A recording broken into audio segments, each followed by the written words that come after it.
Welcome to our Coaches Kitchen Table Discussion Series, where you join myself and the top coaches and influencers in the sport community, where we talk about a variety of topics related to coaching, athlete development, and so on. Today, we feature special guest, Vicki Harber. Vicki was a former Olympic rower and a University of Alberta professor. Presently, she is a special consultant for the Sport for Life organization, specializing in long-term athlete development consulting. Join us as we discuss athlete development and specialization and delve deep into the idea of developmental level grouping versus chronological grouping.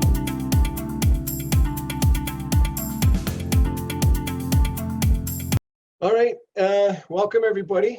Want to say thank you for signing up and coming on. This is our first attempt from SportsCan and myself to try a live session with bringing in the experts and get them to sit down and just chat with us and give us some information that hopefully we can take back and use in our own environments to help ourselves as coaches grow. And then, and of course, that along with that, that will help our athletes grow as well. So welcome everybody. My name is Colin Walker. I am the owner and operator of SportsCan, which is sort of an athlete development company. I'm a teacher by trade. That's what I get paid to do. And I do this for fun on the side. Coming to you live from Ottawa, and we have our great special guest today. I'm really excited to have her on. I've seen a few of her presentations and talked to her one-on-one about physical literacy in the past. Vicki Harber from the University of Alberta and Sport for Life. I want to make sure we give a big shout out to Sport for Life because they really help us as coaches get through this athlete development concept with clear guidelines and information. So we really appreciate Sport for Life as well. So go shout out to them.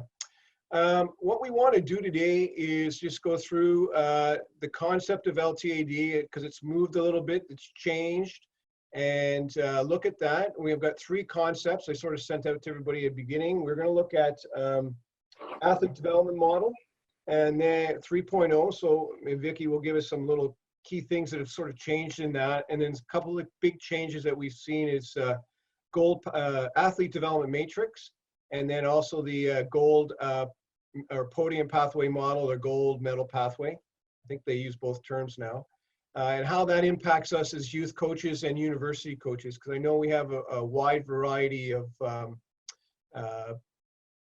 people. Sorry, just admitting people as they come in.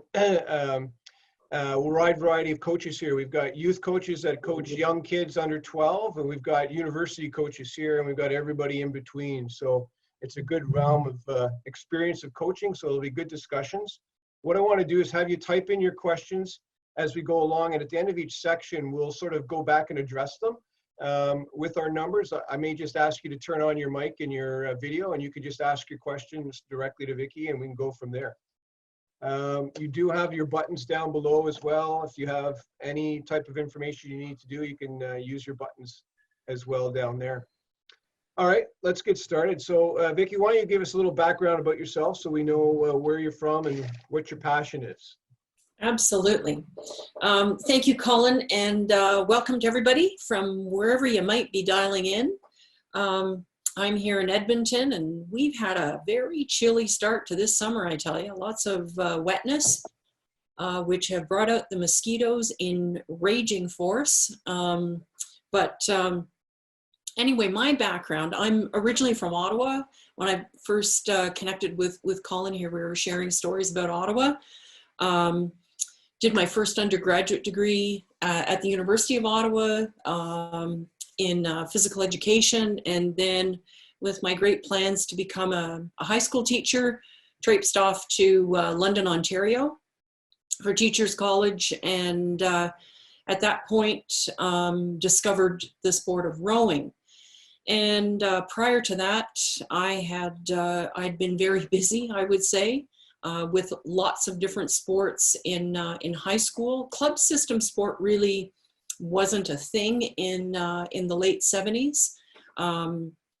So schools really became the hub for sport for me, and anything that was available to me, I jumped on board, and in fact, volleyball ended up becoming my first passion, my first love. And then went on to play varsity basketball at Ottawa U, and also finished off my eligibility at Western Ontario. But then I stumbled upon the sport of rowing in the spring of '79, and within a year got named to our 1980 Olympic squad. And that was one of the stories that I tell, is that I often think I was a child of long-term athlete development and the multi-sport benefits. So that was kind of the sport background, and then landed up living in southwestern Ontario in the Hamilton-St. Kitts corridor, where I could row. And then instead of becoming a high school teacher, I got on board with becoming a university professor. Jumped into doing a PhD, specializing in the female athlete, with all things around her physiology, around nutrition and training, what kinds of adaptations. And then I was with the 80 and 84 Olympic team, and then retired after that. And in 1991 came to Edmonton to take an academic position at the University of Alberta. I retired a few years ago. Feel really good, actually, that I'm out of academia right now. It is absolute chaos here in Alberta, with not only the economy, let alone what COVID is doing to people. So yeah, that's what I would call a bit of the Coles Notes. I've got 2 kids who are adult, grown up, and thankfully love being physically active as well. And yeah, so but if there's any other sort of deeper things you'd like to know, I'm certainly open to chatting. Beautiful. Thank you for that. And again, if anyone has any questions, just type them in and we'll come back to them later. Next question I have for you, though, Vicki, is it relates to LTAD, and we've moved to the 3.0. I sent out the resources to everyone so they can see the big document in the PDF form, but can you just sort of give us why we moved to the next version? Obviously, there's always trying to improve things, but what was sort of the big emphasis with 3.0 that would makes it different than the other versions? Yeah, and that's and you're right. One of the pieces of Sport for Life, and when I first got on board with them, it was still Canadian Sport for Life back in the mid 2000s. And you're right, that concept of continuous improvement is a bit of the DNA of Sport for Life, is always looking for betterment. And so with LTD 3.0, one of the first changes actually is that name change. So it was previously long-term athlete development, and now it's long-term development in sport and physical activity. And that came about because some people get their knickers in a twist over the word athlete, and it's a bit of this kind of love-hate relationship with, oh, I'm an athlete, or no, I'm not, and there's no common divide. So, and particularly with the inclusion of physical literacy, trying to keep it all within the same umbrella. So after wide surveying and putting out to a Canada-wide vote, we landed on this long-term development. Now, having said that, because of our long-term work with national sport organizations, it is up to them what they choose as the language. So prior to that, even some NSOs were using long-term player development or long-term participant development. And so it's not a hard and fast. It's really always working with sports about where they're at and what fits for them. So that's been one of the changes. And then accompanying to that is what we call the Sport for Life rectangle, which shows the 7 stages all the way from active start at the bottom, all the way up to the top to active for life. And within that, a couple of the notable changes was a feature called awareness and first involvement. About understanding with the changing demographic within Canada is that we have many people who have never been involved in some sports. Perhaps if they've come from different areas of the world to come and live in Canada, it wouldn't be uncommon for someone in their 20s or 30s never to have stepped in the water to swim or never been in a gym. And so that idea of awareness, how do you become aware of sports that are around you? And second of all, that first involvement is that you become aware, but what is that first involvement? What is that first experience like? And we've expanded that, not just at the early stages of active start, fundamentals, learn to train, that we've continued all the way up on the right-hand side of that rectangle. So that resource, that the link that Colin sent out you, there's lots of graphics in there, and any of those that I had no expectation of people going, cover to cover on those things, but at least they are there for you to peek at and use it truly as a resource. If you have a reason to go to it and look at that. So there's the name change. Another big feature is this term. It's not just sport, it's quality sport. And Sport for Life has worked very hard on what do we mean by a quality sport experience. And we have this lovely play on what are the three pieces that make up quality sport. And it's good people, good programs, and good places. And each of those three then kind of expand out to, well, what do we mean by good people? And when we go into the quality sport, that good people in particular are the coaches who are involved with their athletes. Good programs. What are the programs developmentally appropriate? And then around the good places, are they welcoming? Are they accessible for those with differing abilities and so on? So that's so there's the LTD name change. There's quality, and then the rectangle, and the last one, which really I think has taken the lid off around trying to understand how we can do the best possible job, is around what is happening with adolescent development. And again, when we're talking about adolescence, sometimes starting as early as 8 and 9 years of age, all the way up to sometimes 18, where there are huge turbulent changes with growth and development. What are we doing to satisfy the developmental requirements of those young athletes that do not develop linearly? My goodness, the rates and tempos of growth and changes.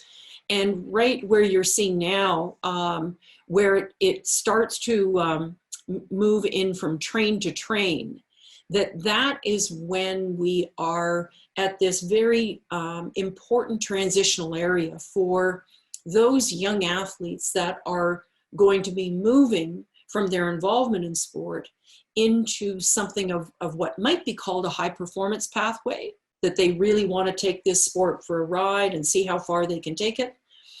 But it's also at a time when young athletes just might realize there's other pieces within their life or that they want to focus on, but that there's still a place for them in sport. And so is the system accommodating for that? So those are the biggest changes within LTD 3.0. Okay, so that's good. So it's sort of taking awareness of more people that get involved in sport, where they get involved in sport, why they get involved in sport. It's more in tune to activity and physical movement, and when do we get these people in, taking into consideration our new Canadians, and we know that when we get a lot of refugees, their exposure to ice and hockey is going to be minimal. So if they're 22-year-old, can we still get them involved in the sport for fun, for physical activity? So what we're saying is that the long-term development in sport and physical activity framework sort of encompasses the population now, whereas maybe in the past it was more of a athlete development, more from how does an athlete develop? So we took a look at the athlete when they were on the Olympic podium, what happened to them that got them there? And then we built a model for that. But now the model's expanded, saying, well, how's that 92-year-old able to walk up and down, back and forth, back and forth, back and forth, doing something during COVID to get exercise? Where did they learn that type of thing? And we've been putting that into the matrix now, right? Yes, exactly. Yeah. Mm-hmm. Okay, good. All right, so that's a good, and I sort of put up the slide there for a while so they could see that the new The visual. It's not a rectangle. triangle anymore. It's what do you call that shape? A rectangle. Yeah. Rectangle. Yeah. Oh yeah, because It's it's cut off there. Yeah, so the title cuts off on the slide. That's right. So mhm, it's a mhm. bigger rectangle. Cool. All right. So one of the things, and again, because we're coaches, we move away from that. Well, we sort of move away from that part of where the new awareness are coming in, recreational, using it as opportunity to get physically active. We're more working probably with kids that are, and adults or young adults that are looking to take their particular sport and become better at it, right? So it seems that you guys, or Sport for Life, has put in this model now that sort of addresses the whole athlete now on a bunch of paradigms that we as coaches need to take into consideration. Or more, we probably do this on a subconscious level, but now in today's society, we're looking at doing this more in a conscious way, understanding actions and what happens with that. So what were those? So talk about the athlete development matrix and sort of what that's showing us or giving us information about. Right. And yeah, that's been, I would say, an ongoing, even the original LTAD model had this sense of progression, that active start progressed into fundamentals, progressed into learn to train. And that was understandable. But again, when you tried to get into the meat on the bones on that, what did that really mean? And so the athlete development matrix was really that approach to understanding entire athlete development and what were the building blocks of those. And in fact, I just noticed in the chat, John's asked a question about, is there something in the 3.0 model I might change or adopt? And John, that's actually an exact question, which I know Colin and I are going to get to. And in fact, Colin, is it, when you had mentioned the range of coaches, I'm just trying to understand, make sure I'm clear on who's on the line. And is everybody on the line a volleyball coach, or are there other sports? So other than volleyball, are there, I don't know if people put in the chat box if you're coaching other sports. Yeah, so we've sent this to all the to volleyball paradigms, so all the volleyball coaches, but like myself, I coached hockey, I coach soccer. So, I mean, there may be multi-sport coaches on this as well. Yes. Especially with coaches that have young kids. Yes, yeah. We tend not to want to stand on the sideline. We like to get involved. So definitely. we may have multi-sport, yeah. Right. So, yeah, Craig's saying hockey and Sherry's saying soccer. And yeah, multi-sport. Awesome. Yeah, that's also great. He's that teacher, so yeah. Perfect. Yes. And so this athlete development matrix came about with providing some, as I say, details on when a child is progressing through a sport, what are the kinds of attributes that we need to be aware of that differentiates, let's say, learn to train from train to train? Are we really approaching this in a standardized kind of way that is helpful, not just for the coach around coach education, coach development, but also helpful for the athlete themselves as they take ownership and responsibility for their own development. We're finding as well that it's really helpful for parents to understand. A lot has come out around within the ice hockey around the importance of small-sided games and not on the traditional large rink, about the benefits of more touches, shots, and passes on these youngsters. So doing things that are developmentally appropriate, not expecting our children to be performing like adults. So there's lots of benefits that are continuing to emerge over this athlete development matrix.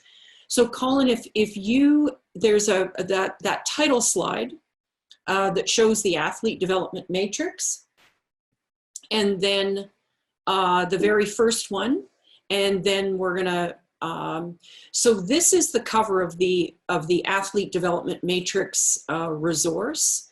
This is in the hands of all NSOs.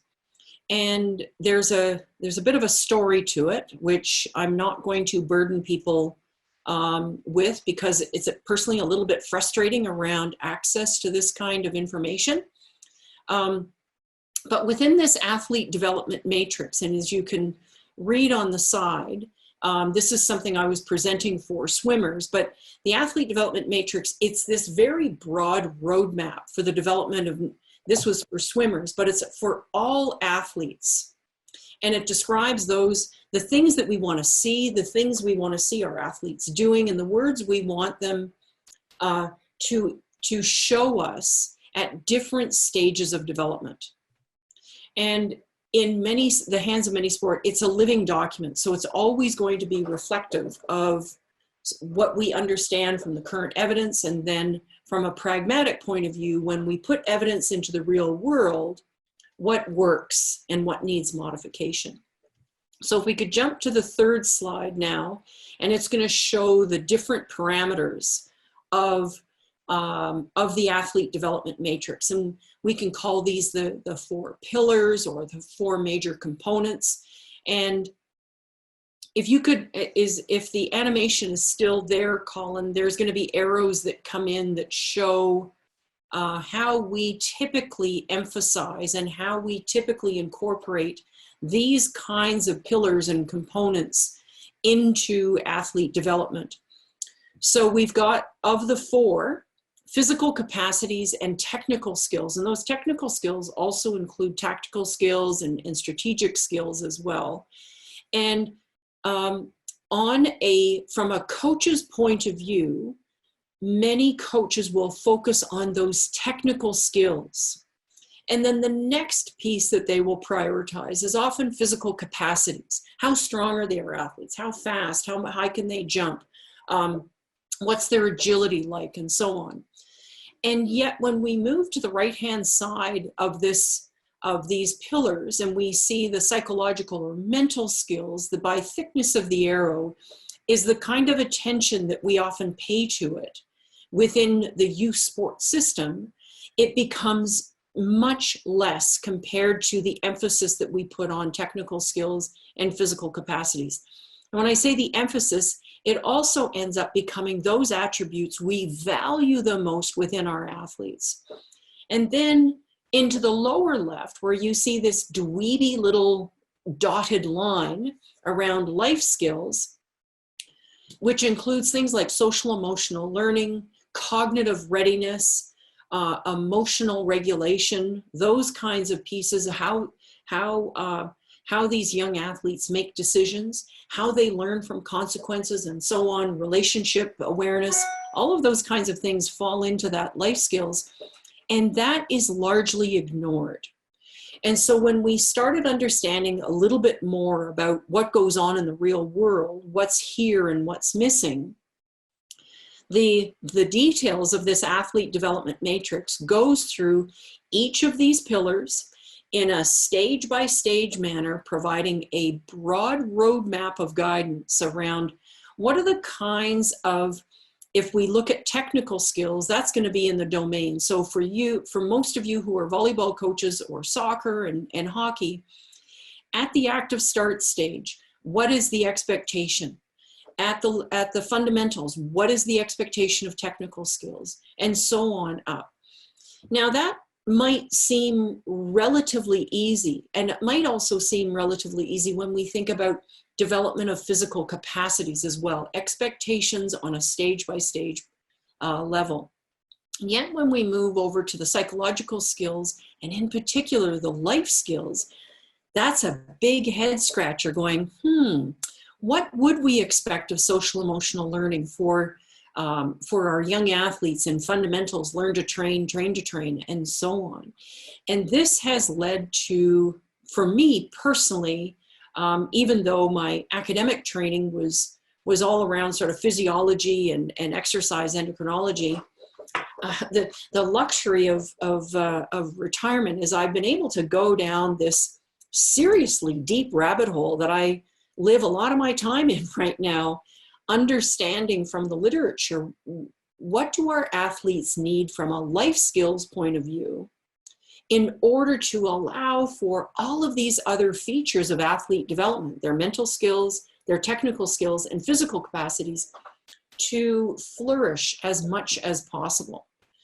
So this, again, I think, well, for me, I've been incredibly interested and targeting this athlete development matrix to ensure that sports are very clear on the pathways within their own sport, based on their audience, based on their context. So what age group are they dealing with? What are the developmental requirements? Where are they situated that allows them to support athlete development to its best ability? So that's a long answer to but I know this, maybe I did that on purpose, because understanding this athlete development matrix, and I'll give you one of my punchlines right now, because it will, around how best to help coaches. And I think helping coaches understand growth, development, and maturation of their athletes is a cornerstone to successful implementation of coaching practices, and is really, really a shining star for doing what is right for athlete development in any sport. Yeah, so I'm really interested in this, because that's sort of, as an educator, I've sort of been going down the growth mindset concept and really looking at how do we engage, or how do I engage my class? And then I've been using it with my volleyball team as well. How do I engage them? How do I give them ownership to their learning? And I think these are the skills that we use, but we in life will need to use, right? And we can use sport to practice these skills, to develop these skills. And in turn, that will allow us to develop our athletic skills to a greater extent, to our full potential. If we understand how we learn, if we understand that we're going to face adversity, and we understand how to face adversity, and these are the life skills that not only will help us if we don't go on to play university volleyball or wherever, but we take these skills into the real world. It'll help us with our personal relationships, help us with work, even post-secondary. It'll help us get through those 40-hour weeks of classes when we're in civil engineering, and how do we survive these things, and how do we even understand that we don't need to pull all-nighters, because we're better off if we sleep, because what happened in the past doesn't happen now, because we learned about the importance of sleep in the contextual side of when we're in sport. So I think that's really a key function for us, or what I really see out of LTAD now is we're really moving towards the holistic approach of an athlete now. We've moved away from block training, repetition.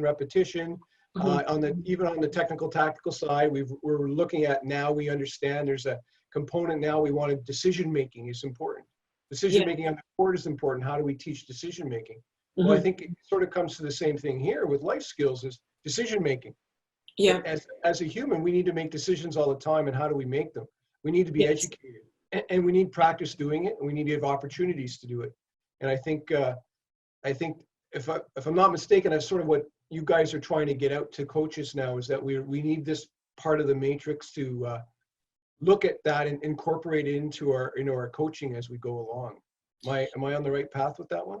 Yeah. And I think, and this is where I think some of the challenges start to emerge, is that for the most part, our coaches are not trained like educators. Right. Educators and teachers, you've gone to university for 4 or 5 years, lots of internships and so on. You're prepared to stand up in front of a class, and you understand that specimen that's in front of you around their age and their ability to learn and this kind of thing. The vast majority of coaches in this country and largely around the world, our youth sports system is largely run by a volunteer mom and pop show. And that exposes some vulnerabilities within our youth sports system, is that we accept coaches simply because of their availability, as opposed to their credentials and their competence around dealing with our most precious resource, our children. And this, again, as I say, creates huge challenges, and that's a limitation of our sports system. I mean, we sometimes say, can you imagine sending your child off to school for how many hours a day? Not so much these days with COVID, but even with online learning, if someone who hasn't had any type of training or education in how to support learning within the maths, the sciences, the language arts, the physical education, and so on. It would be unheard of. You know, we don't send our children off to the music lessons, to the art lessons, unless those people have demonstrated competency in training themselves. And yet, in sport, we merely do it with a volunteer coach who has had perhaps some training with NCCP over a weekend course. So that's the situation. That's our context in Canada. That's how we roll right now. And it's not to say all coaches are like that. As you climb the ranks of working with athletes into higher performance systems, the requirements for coach development starts to grow as well. So if we think then around our youth coaches, so those, and I would include 18 and under as youth, purely as a developmental range, is that one of the things we could do most for coaches right now is to help them grapple with understanding of this growth, development, and maturation of those people they are coaching. And so we know that if we get 10 and 12-year-olds together, they might share a chronological age, but sure as anything, they do not share the developmental level. They're not cognitively at the same level. They're physically not at the same level. That's going to then bounce into some of their emotions, whether they are aware of their emotions. It is such a hornet's nest of very, very different attributes within that. So and that's a struggle, because I don't know how many of you on the line right now coach, let's say even the 12 to 16-year-olds. I'm sure you feel that you've got this incredibly mixed bag of young athletes in front of you. And this is one of the pieces around understanding growth and development of these youngsters in front of you, is how do you create then the right environment that you are providing suitable challenges for those that can accept those challenges and make modifications for those that need a little bit more help. And the modifications we're now starting to embrace and understand what kind of modifications can be examined or brought into clubs that really remove the burden from a single coach. And clubs, one of the examples that has come out of the UK is called biobanding. And I don't know if anybody, have you heard of that, Colin? No, I have not.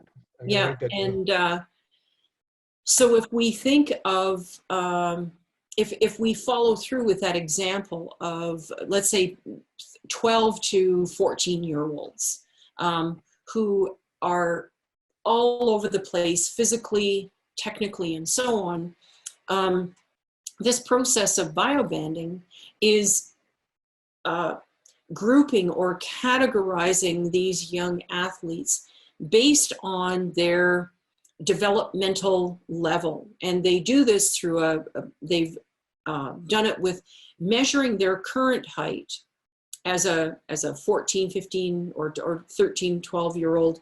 And they measure their stature compared to their parents' height. And what they do is that they can identify, is this athlete at 80% of their adult height? Are they at 90% of their adult height? And they can then bioband. So it's like a biological banding. And they will then, not to remove the requirement for chronological age training or competition, but that they will bioband within a club and have these kids who are biobanded train together, occasionally create biobanding tournaments, and then they will come back to their chronological age group for other types of training and performance as well.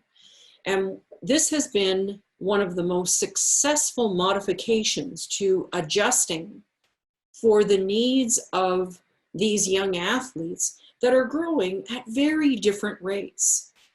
And that has been met with huge success, largely with the FA, with football or soccer in the UK, and a lot of clubs are now taking this on within their club, and there has been extremely positive feedback. And one of the other ways in which this has helped around supporting our youth as they go again through these very turbulent years of growth and development is sometimes and correct me if I'm wrong on this, or input from everybody who's on the line, is that volleyball, it helps to be tall. And I don't mean to sound foolish, but it helps to be tall. So if you're in a system where winning is one of the most cherished outcomes of a team, then a coach is naturally going to find those athletes who are tall as a valued attribute. And so we end up cutting or deselecting children that don't happen to be as tall simply because they haven't become taller yet. And so this biobanding enables clubs to keep the athlete pool large and allows athletes then to develop at their own rate and continue to acquire technical skills, develop their own physical capacities. Certainly their whole sense of worth and value within the life skills also blossoms as well. So that's, again, sort of one of those long, and I feel like some of my answers start to branch off, but so if I've said anything in there that is unclear, or I would often say to my students, if you ever think I'm blowing smoke, just let me know if something hasn't been made clear on that. Well, what I'm hearing, and correct me when I get this wrong, or if I get it wrong, I guess, but we're looking at, again, we just know that from the age of 10 to 16 or 17, there's such a wide diversity of athlete in terms of their development. Everyone goes through the same stages, just when and how is different for every single person.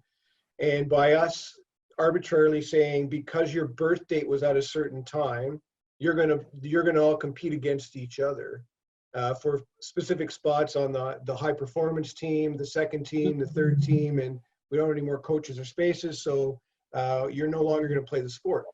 And when we do that, we all of us know that as soon as we do that, we decrease our pool for that pyramid at the top of your top athletes. And it's hard, but for us to deal with that, I think is some clubs are starting now to try to come up with solutions where they take a large cohort of that age group and they train them together, and they don't put them in teams right away. They'll move them around and give them opportunities. It may be 3 or 4 months, which is not a long time, but it gives them 3 or 4 months to acclimatize, get into it, figure out where you are. And then the way I look at it is, okay, now we're report card time. So this is a snapshot where we are right now. Right now, U10 are the best 10, so you're going to be on the A team for the last 3 months of the year. The next group will be, you work your way down that way. So everyone's had the same training for the first 4 months. You've had turn to work yourself in. And then we say, okay, now we're in the now moment versus the long-term moment in terms of competition where we're ready for. We compete. and then we start over again in the new year and start over again. Everyone's back to the same spot again. And for those that take advantage of the summer in terms of training on their own, or or puberty hits them, or whatever happens to be, they mature, so you'll see a change in that top 10 per se for that second year type thing. As well, I know in Europe for volleyball, they don't go by age, they go by ability. So their team is structured, your top team is your best players. It could be a 35-year-old playing with a 16-year-old, which when we were there, we saw that, which was kind of unique. Our players were astounded by it, because we play the C team level, and there was a 35-year-old woman and there was a 16-year-old girl, and after the 35-year-old women, the two women are out smoking cigarettes after, drinking beer. Well, and that was a shock to them. So it was kind of different, Europe, or we seem to do differently than in North America. Everyone else seems to get more of an idea of the athlete develops on a unique way, and how do we give the best opportunity for those athletes to develop. So is that sort of what you're talking about in terms of that, trying to find ways to give that athlete that opportunity? Yes, and on top of that as well is something we haven't yet talked about, is the multi-sport experience, which when we talk about a lot of European and mostly European, even as opposed to UK, but European clubs, it's not a sport-specific club. It's a sport club. And so within one club, you will have multiple sports. So families and their children will join that club and participate in the various sports as they come available. Our system suffers terrifically from early sports specialization, where clubs in certain sports can become quite territorial over their young athletes, that you're only going to come and play our sport most of the year, and heaven forbid you entertain playing another sport, because then you're going to get off our treadmill. And there's this illusion and false threat that kids will fall behind if they get off that treadmill. And so the evidence coming out right now is any specialization that occurs prior to the age of at least 16, and in some cases until 18, a single sport specialization does not guarantee future success in high level performance internationally. And that is across all kinds of sports, a variety of team sports, combatives, in some of the CGS, like the centimeter, gram, and second sports, a lot of the sort of the track and field or athletics. Very few sports require a real honed in early sport specialization. Things like a lot of the acrobatic requirement sports, such as gymnastics, figure skating, diving, those seem to be much earlier in demand and necessarily require it based on peak performance that is captured around the world. And I'm just capturing some great comments in the chat box as well. And yes, we are glammed by that early bloomer, without a doubt. We get glammed by it and go, oh my goodness, there's my primary blocker. And part of that glamming is because of the competition structure, is that if Sport for Life put out a document some years ago called "Competition is a Good Servant, but a Poor Master." And yet, we understand the importance of competition, but in fact, it's essential. But it's the competition structure that is emulating a developmentally advanced kind of athlete, creating formats that, well, volleyball was one of the early adopters, and around triple ball. And again, I don't know if that's what people think of triple ball, whether it's incorporated in your part of Ontario, Colin, or others on the call, but that really enabled many participants to experience volleyball in a much more successful way compared to the traditional kind of one and done. Triple ball is still at 12U and 13U. Thanks, John. And so then when we think about athlete development matrix, the other part of having sports understand what are the expectations of progression in those 4 pillars: technical, physical, psychological, and life. And do we create competition structures which support the development of that athlete? And it's a bit, and I know ice hockey had a dickens of a time getting to cross ice play. I remember hearing in, the Greater Toronto area where they wanted to take it to Queen's Court for changing the nature of the game. And I know ice hockey is near and dear to Canadians. It's our sport kind of thing, or it used to be anyway.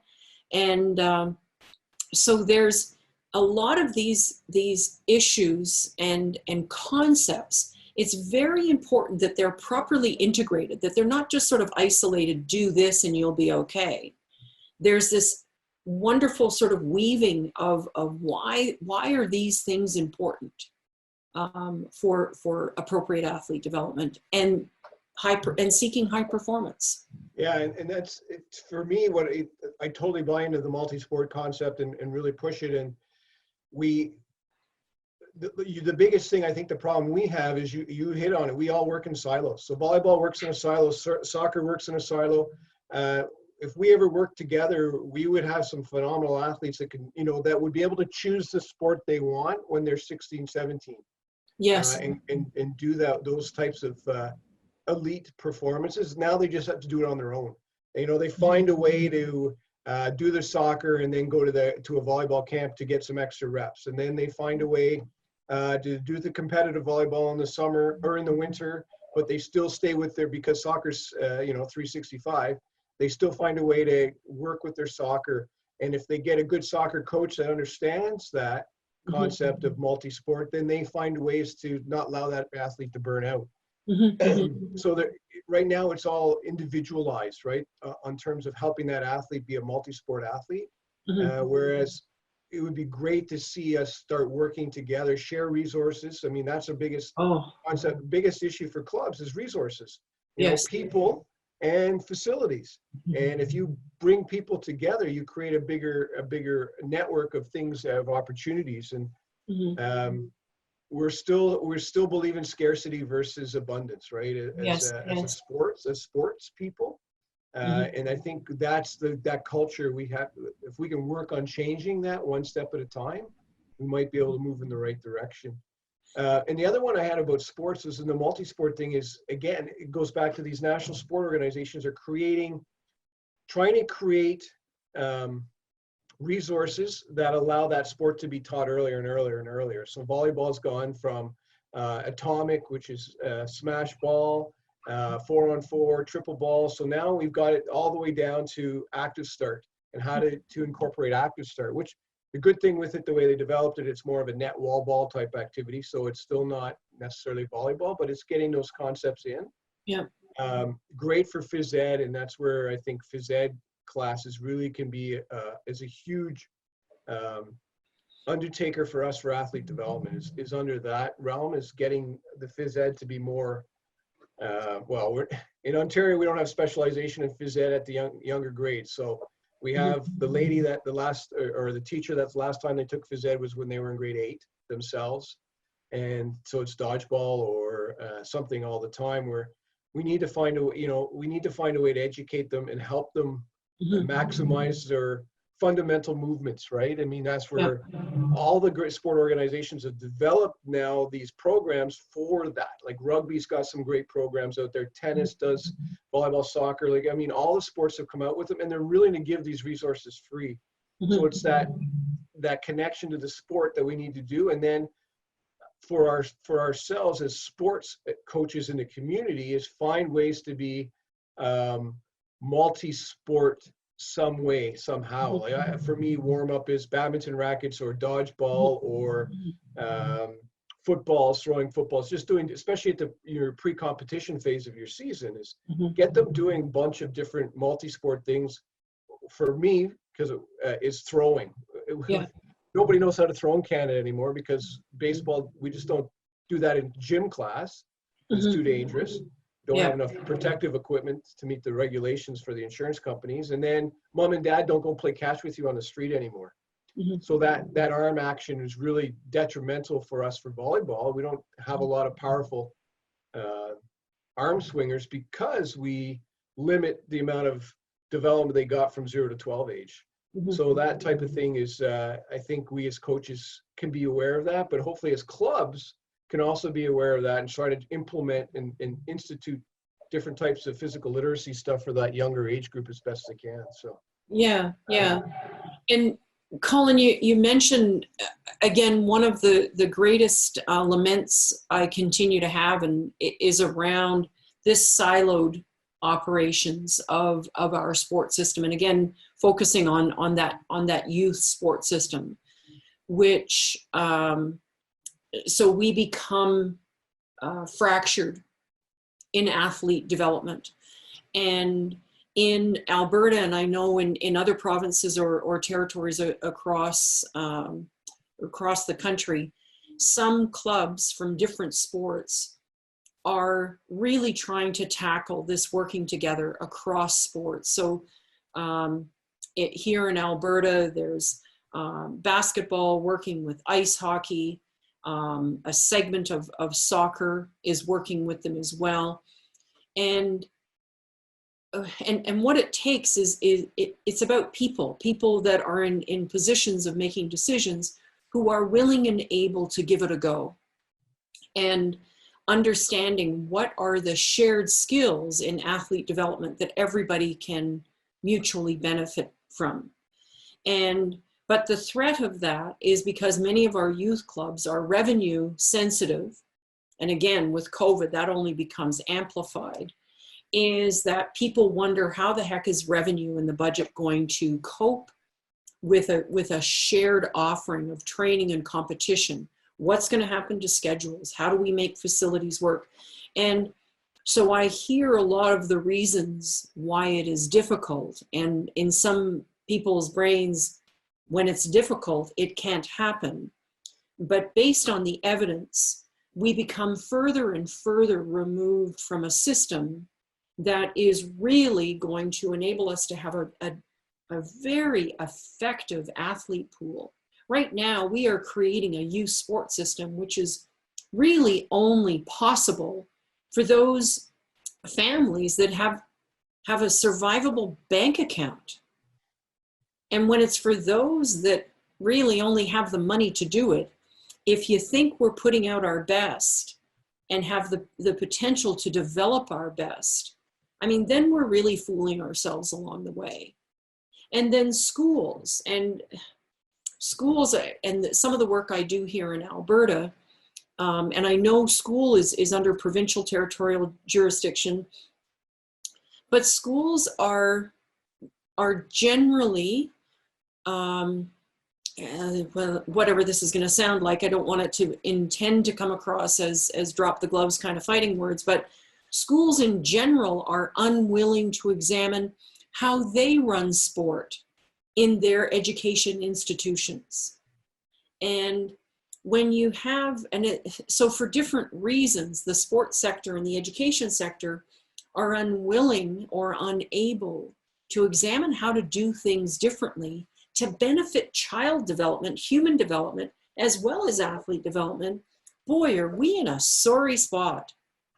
Yeah, That's, we're using youth sport for the adults. Yes, exactly, yeah. Yeah.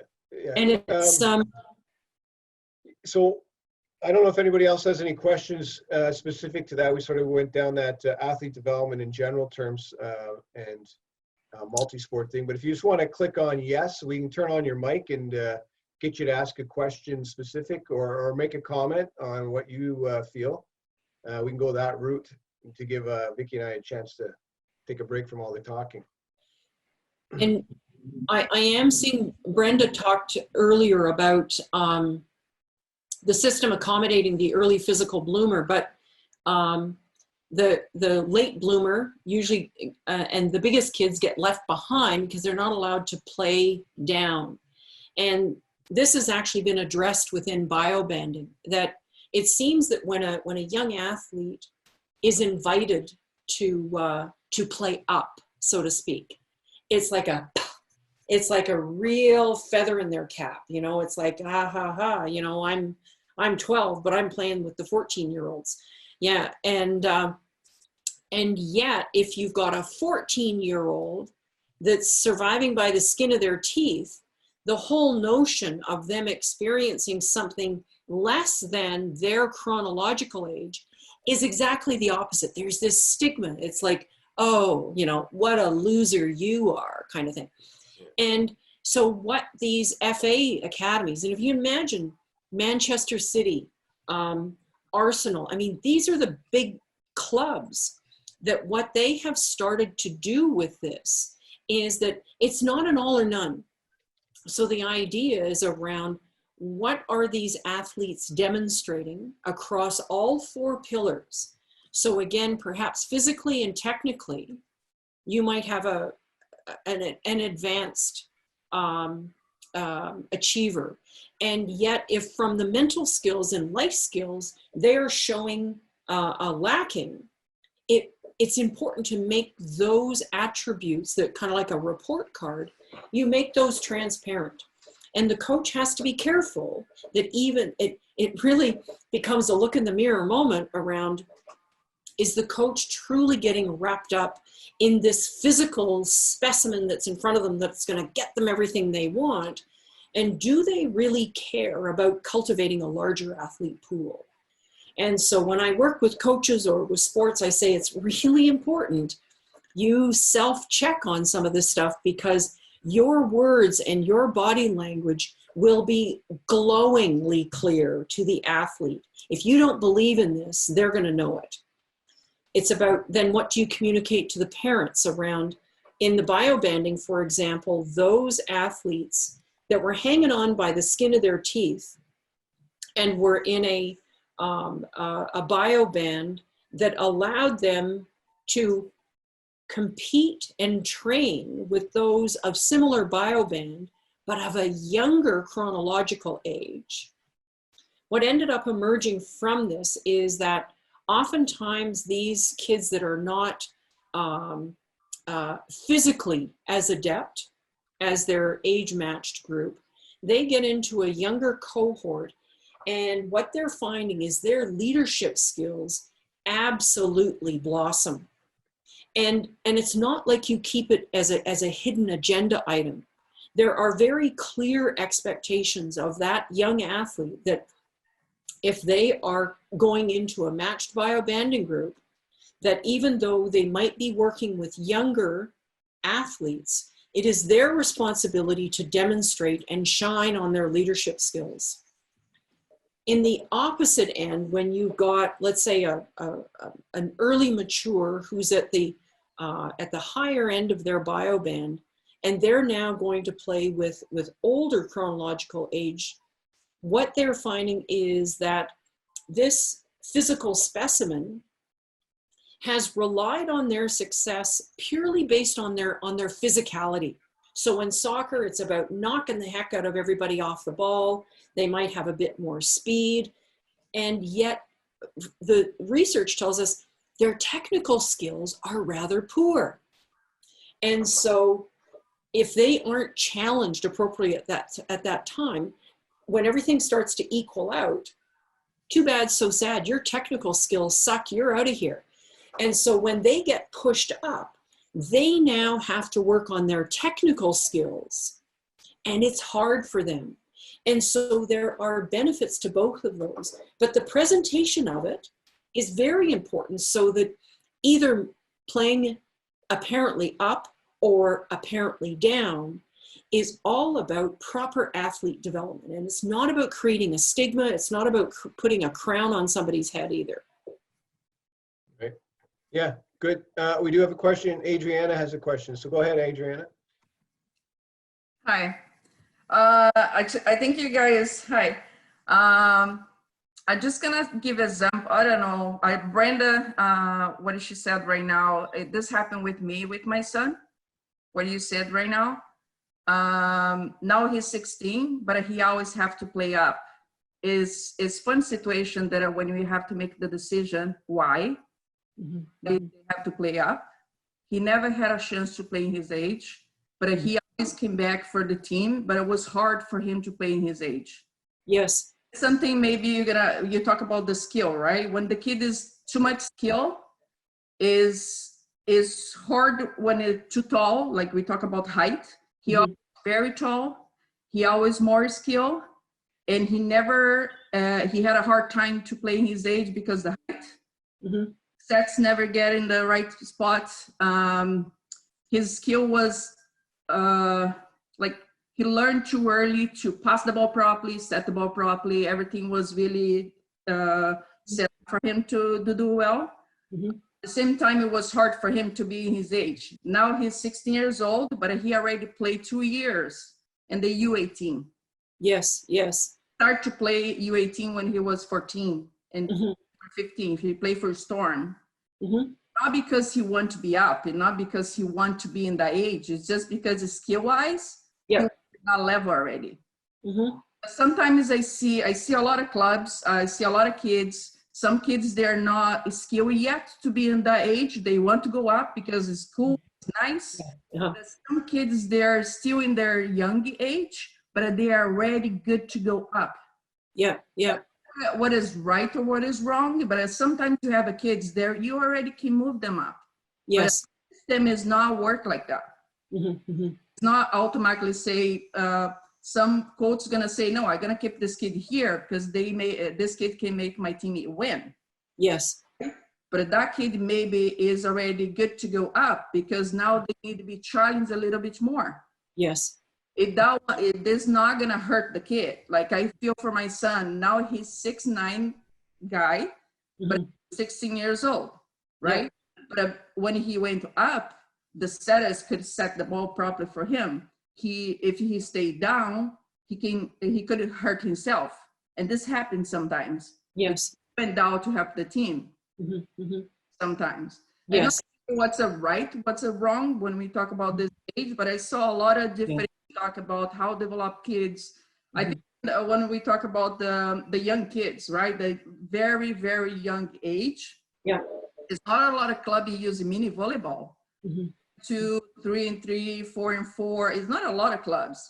Like they start to work with the little kids and just contact the ball. It's not about the rules, right? Just about how much touch they do in the ball and they learn to contact the ball. They're gonna learn to do properly because when they're so young, when you try to teach technique, they're gonna feel, I don't know how to just bump the ball. It's so hard to teach that skill. But when they play for fun, they start to learn. Yes. But sometimes coaches teach them like, okay, let's do the skill properly, like bump the ball, or the thing that they like the most is hit the ball. But you're not gonna get a young kids to hit the ball. My son never hit the ball when he started, and I told him to say, man, you gotta learn to serve the ball under first, and then we can go over. But I like sometimes it's hard to make kids understand, and you have to go in this process first. You can go over hands. Yes. A lot of difference here. Kids don't want to do underhands. They already want to do overhands. Yes. They want to hit the ball. It doesn't matter if their elbow is going like here.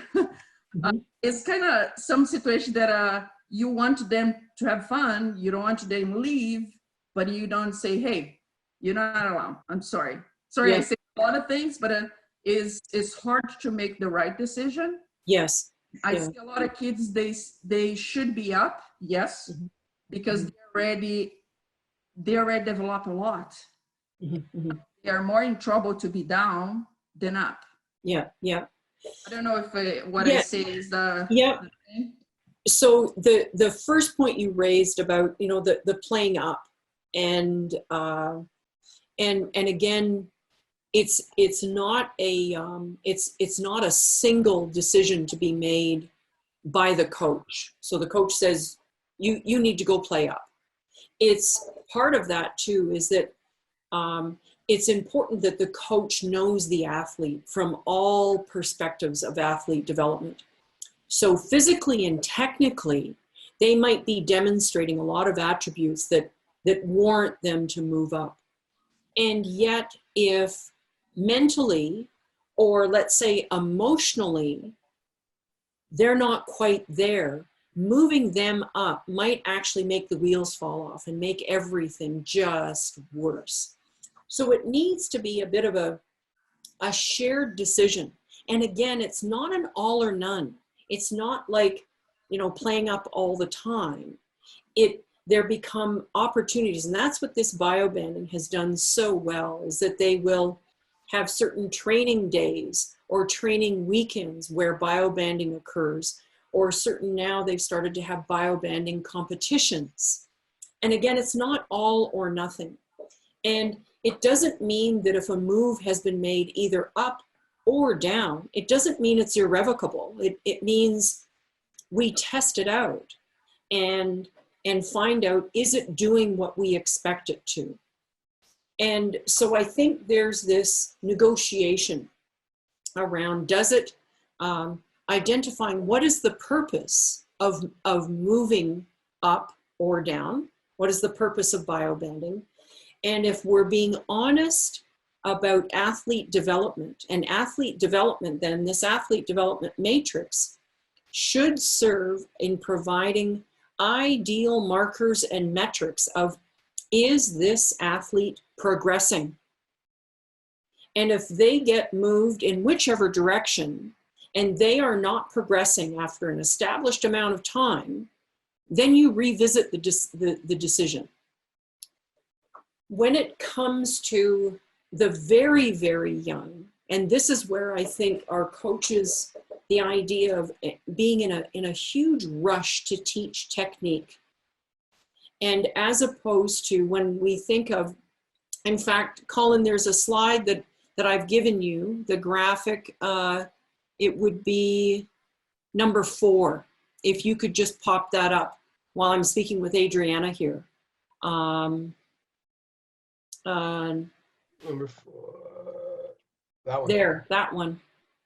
And so hopefully I've tried to represent this, but at the foundation of athlete development are their life skills, their social emotional learning, development of executive functions, developing emotional awareness regulation, which includes some of the key pieces that Colin was speaking about that he works on in his classes around growth mindset, development of resilience.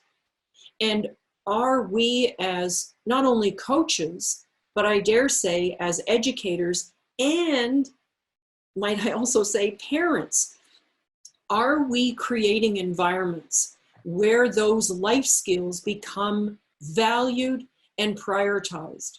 And that needs to be, again, based on sort of the literature I've been reading and helping sports with.